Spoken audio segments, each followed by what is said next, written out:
사도신경으로 우리의 신앙을 고백하며 새벽 예배 하나님께 올려드리겠습니다.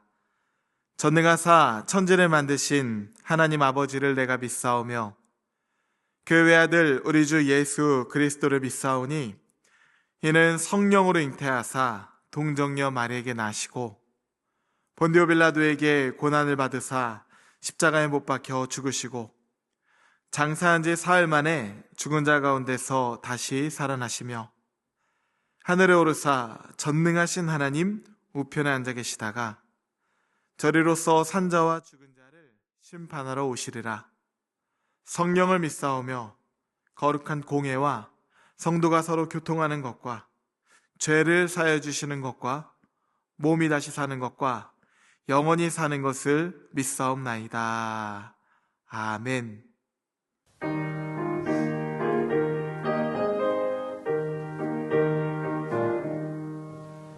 주의 말씀 듣고서 준행하는 자는 반석 위에 터닫고 집을 지은 같아.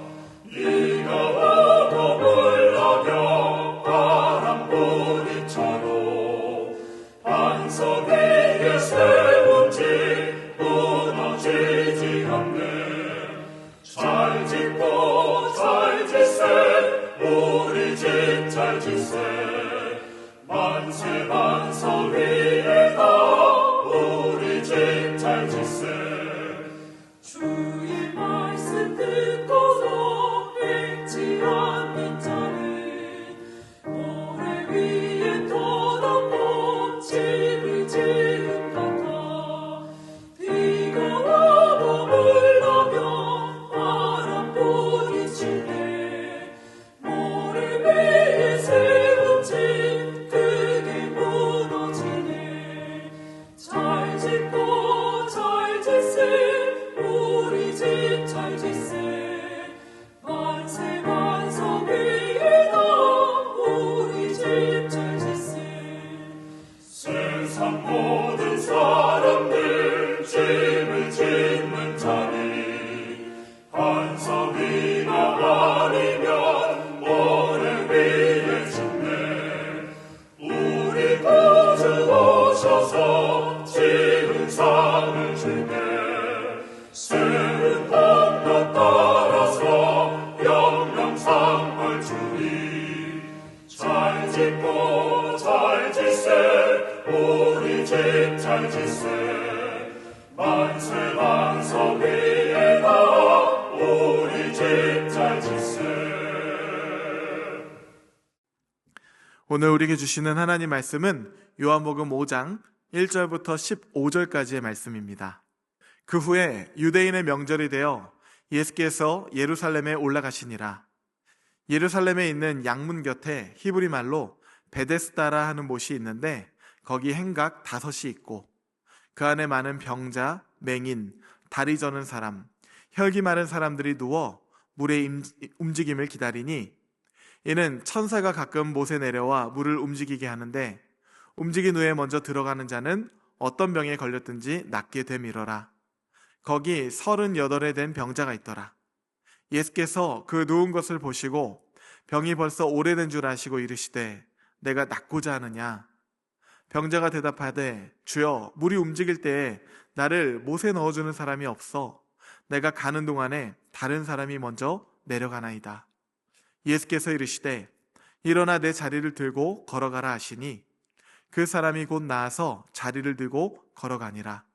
이 날은 안식일이니 유대인의 병 나은 사람에게 이르되 안식일인데 내가 자리를 들고 가는 것이 옳지 아니하니라. 대답하되 나를 낫게 한 그가 자리를 들고 걸어가라 하더라 하니 그들이 묻되 너에게 자리를 들고 걸어가라 한 사람이 누구냐 하되 고침을 받은 사람은 그가 누구인지 알지 못하니 이는 거기 사람이 많으므로 예수께서 이미 피하셨음이라. 그 후에 예수께서 성전에서 그 사람을 만나 이르시되 보라 내가 나았으니 더 심한 것이 생기지 않게 다시는 죄를 범하지 말라 하시니 그 사람이 유대인들에게 가서 자기를 고친 이는 예수라 하니라. 아멘. 함께 기도하시겠습니다. 하나님, 오늘도 새 아침을 허락하시고 우리를 은혜의 보좌 앞으로 불러주시니 감사합니다. 이 새벽 세상의 그 어떤 소식보다 주님의 말씀을 듣고자 함께 모였습니다. 모든 시선을 주께 드리오니 우리 영혼이 맑아지게 하시고 하나님 부어주시는 새 힘으로 오늘을 살아가게 하여 주옵소서. 하나님, 우리 마음밭을 부드럽게 기경하여 주옵소서. 오늘 선포되는 말씀이 귀한 열매로 맺혀지길 소망합니다. 막연한 위로가 아니라 우리 곁에 살아계신 주님을 뜨겁게 만나는 생명력이 넘치는 시간이 되게 하여 주옵소서. 우리의 산 소망이 되시는 예수 그리스도의 이름으로 기도하옵나이다. 아멘. 할렐루야. 네, 오늘은 내가 낫고자 하느냐라는 제목으로 하나님 말씀 전하도록 하겠습니다. 요한복음은 예수님이 그리스도요, 살아계신 하나님의 아들이심을 드러내는 7가지의 표적, 사인을 중심으로 기록된 책입니다. 이 표적들의 목적은 분명합니다. 사건 그 자체가 목적이 아니라 이 사건들을 통해서 무언가를 가리키는 것이에요. 손가락이 가리키는 그 방향을 봐야지 손가락만 보고 있으면 안 되는 것이죠. 그렇다면 이 표적, 사인을 통해서 요한이 우리에게 가리키고 있는 것은 무엇일까요? 바로 그 표적을 행하시는 예수가 누구인가입니다. 그분이 바로 우리 인생의 모든 문제를 해결하실 그리스도요, 살아계신 하나님이심을 믿게 하려는 것이죠. 오늘 본문은 가나 혼인잔치와 왕의 신하의 아들을 고친 사건에 이어서 예루살렘에서 일어난 3번째 표적을 우리에게 보여주고 있습니다. 이 표적이 가리키는 분, 절망의 끝에 서 있는 우리를 찾아오시는 하나님의 아들을 오늘 말씀을 통해서 만나보기를 소망합니다. 잘 아시는 본문입니다. 당시 예루살렘에는 베데스다라고 하는 연못이 있었는데 거기에는 오래전부터 내려오는 한 가지 전설이 있었습니다. 가끔 천사가 이 못에 내려와서 물을 움직이는데 그때 제일 먼저 들어가는 사람은 그게 어떤 병이든 낫는다는 전설이 있었던 것이에요. 그래서 이 베데스다 못가에는 항상 온갖 병자들이 가득 모여 있었습니다. 그들의 마음에는 어떤 소원이 있었을까? 보이지 않는 이 희망 하나에 인생을 걸고 언젠가 내가 저곳에 들어갈 수 있다면 나도 분명 나을 수 있을 거야. 딱 그 소망 하나죠. 그런데 그 소망과는 걸맞지 않아 보이는 비극이 이 베데스다에 하나 있어 보입니다. 딱 한 사람만. 그것도 천사가 가끔, 언제인지도 몰라요. 가끔 이 못에 내려와서 물을 움직이게 하는데 움직인 후에 가장 먼저 들어가는 단 한 사람만, 그것이 어떤 병이든 낫게 된다는 거예요. 단 한 사람만 말이죠. 여러분, 이게 소망인가요? 비극인가요? 제 생각에는 비극 같아 보입니다. 이 베데스다는요, 히브리어로 은혜의 집이라는 뜻이에요. 그런데 아이러니하게도 은혜의 집에 은혜가 없어 보입니다. 여기서 주목해야 할 것이 하나 있습니다. 오늘 본문에 등장하는 인물은 이름이 거론되어 있지가 않아요. 성경은 그를 뭐라고 지칭하고 있냐 하면 38년 된 병자다라고 기록합니다.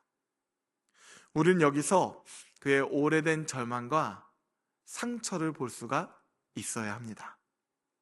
그의 병이 단지 오래되었을 뿐만이 아니라 그의 절망이 얼마나 오래되어 있는지를 우리에게 보여주고 있는 것이에요. 여러분도 살아오면서 다시는 경험하고 싶지 않거나 절대로 기억하고 싶지 않은 어떤 경험들이 나름대로 있지 않으십니까?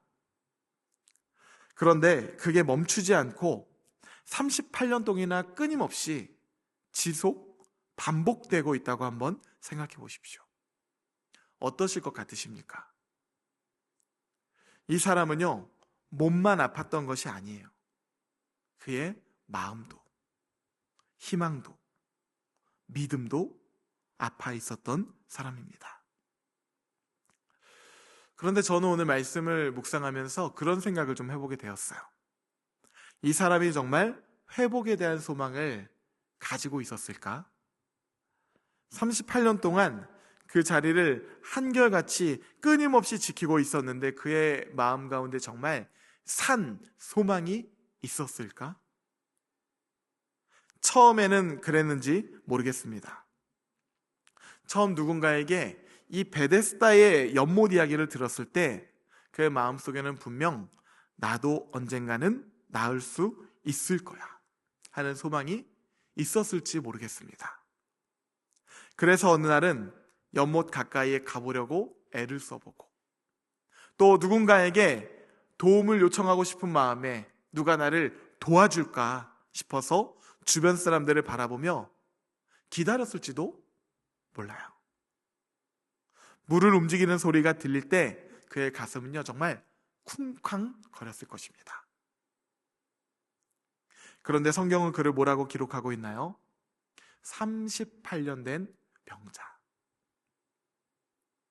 그랬다는 것은 기회는 늘 다른 누군가에게 먼저 주어졌다는 뜻이고요. 자신은 늘 그 자리에 남겨져 있었다는 뜻이죠. 그런 날들이 하루, 이틀, 일주일, 한 달, 1년, 5년, 10년 그렇게 38년까지.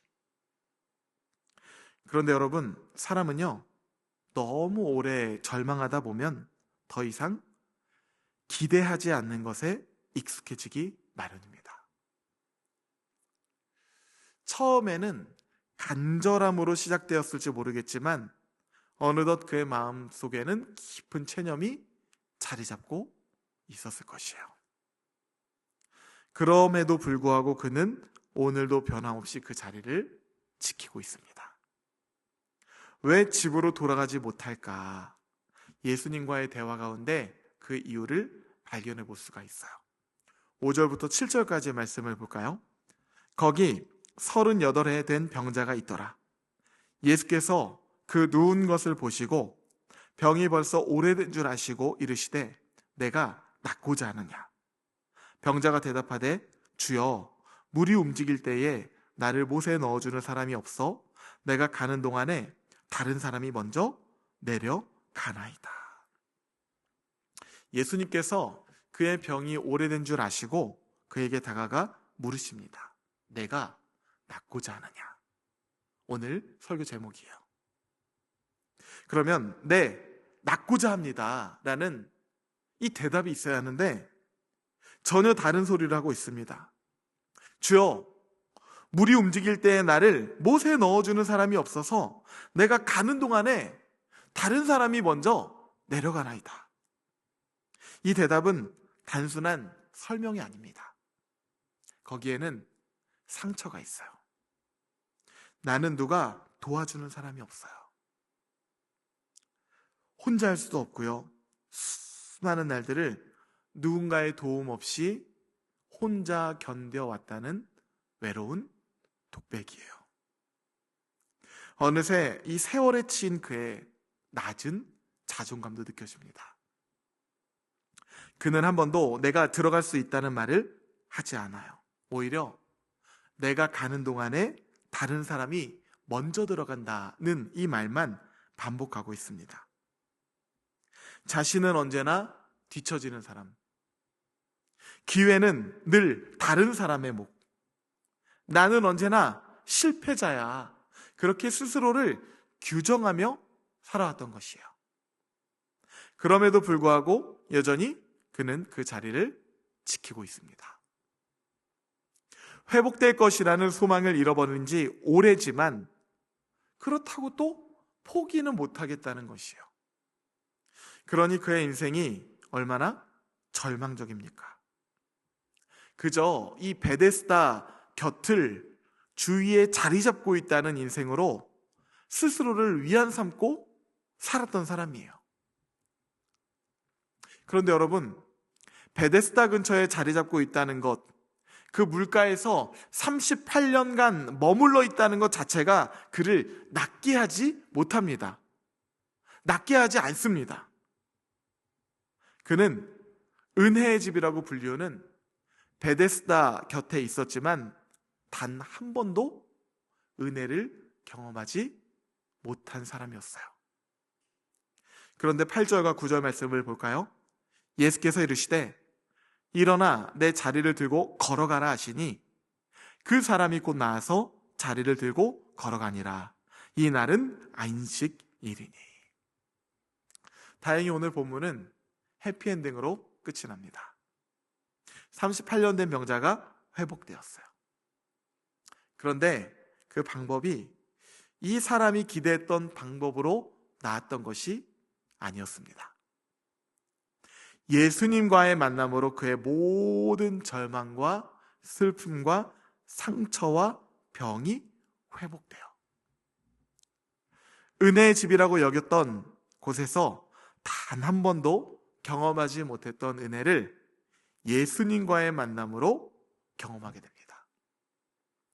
우리는 여기서 생각해 봐야 할 것이 하나 있습니다. 내가 믿고 있는 그 믿음, 예수님에 대한 믿음 말고요, 내가 붙들고 있는 다른 믿음들, 우리 나름대로 각자 가지고 있는 인생의 어떤 성공 방정식이나 신념, 이런 것들이 있지 않습니까? 오늘 본문이 그걸 말하고 있는 거예요. 그런 믿음들은 절대로 우리를 온전히 낫게 하지 못한다. 자비의 집이라고 우리를 현혹하지만 그곳에는 자비가 없다. 은혜의 집이라고 이야기하지만 성경은 오늘 말씀을 통해서 우리는 그곳에서 절대로 은혜를 발견할 수 없다는 사실을 말해주고 있는 것이에요. 베데스다를 둘러싸고 있었던 이야기는 사실 실제로 그런 일이 반복적으로 일어났던 곳이라기보다 당시 유대인들 사이에서 퍼져 있었던 전설이나 민간신앙에 더 가깝습니다.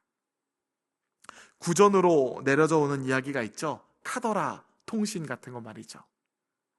가끔 천사가 내려와 물을 움직이고 그때 제일 먼저 들어간 사람은 어떤 병이든 낫는다. 이 이야기는 마치 마지막 한 줄기의 희망처럼 사람들의 마음을 붙잡았고, 그래서 수많은 병자들이 그 연못 주위에 몰려들었던 것입니다. 어쩌면 우리도 잘못된 혹은 이상한 믿음을 가지고 살아가고 있는지 모르겠습니다. 만일 내가 38년 된 병자와 같이 잘못된 믿음, 잘못된 지혜, 잘못된 신념, 잘못된 근거를 가지고 살아가고 있다면 어떨까요? 38년? 아니요. 100년을 기다려도 그건 소용이 없는 것입니다. 만일 그것이 진짜가 아니라고 한다면 빨리 놓아야죠. 빨리 놓을 수 있는 용기. 내가 정말 낫고자 한다면 베데스다를 내려놓고 우리의 구원자가 되시고 치료자가 되시는 예수님 앞에 얼른 서야죠. 변화된 삶은요, 우연히 임하는 것이 아닙니다. 우리가 구원자 되시는 예수님을 마주할 때 임하는 것이에요. 사랑하는 성도 여러분, 그 예수님은 오늘도 우리에게 묻고 계십니다. 내가 낫고자 하느냐? 바라기는 오늘 이 말씀 앞에선 우리 모두가 대답할 수 있기를 소망합니다. 네, 주님, 저는 낫고 싶어요. 다시 일어나 걷고 싶어요. 다시 꿈꾸고 싶어요. 다시 살아보고 싶어요. 그럴 때 예수님은 우리에게도 똑같이 말씀해 주실 것입니다. 일어나 내 자리를 들고 걸어가라. 할렐루야. 그러한 회복이 있는 오늘이 되시기를 주님의 이름으로 축복합니다. 함께 주기도문 하시겠습니다. 하늘에 계신 우리 아버지여, 이름이 거룩히 여김을 받으시오며 나라가 임하시오며 뜻이 하늘에서 이루어진 것 같이 땅에서도 이루어지이다. 오늘 우리에게 일용할 양식을 주시옵고 우리가 우리에게 죄 지은 자를 사하여 준 것 같이 우리 죄를 사하여 주시옵고 우리를 시험에 들게 하지 마시옵고 다만 악에서 구하시옵소서. 나라와 권세와 영광이 아버지께 영원히 있사옵나이다. 아멘.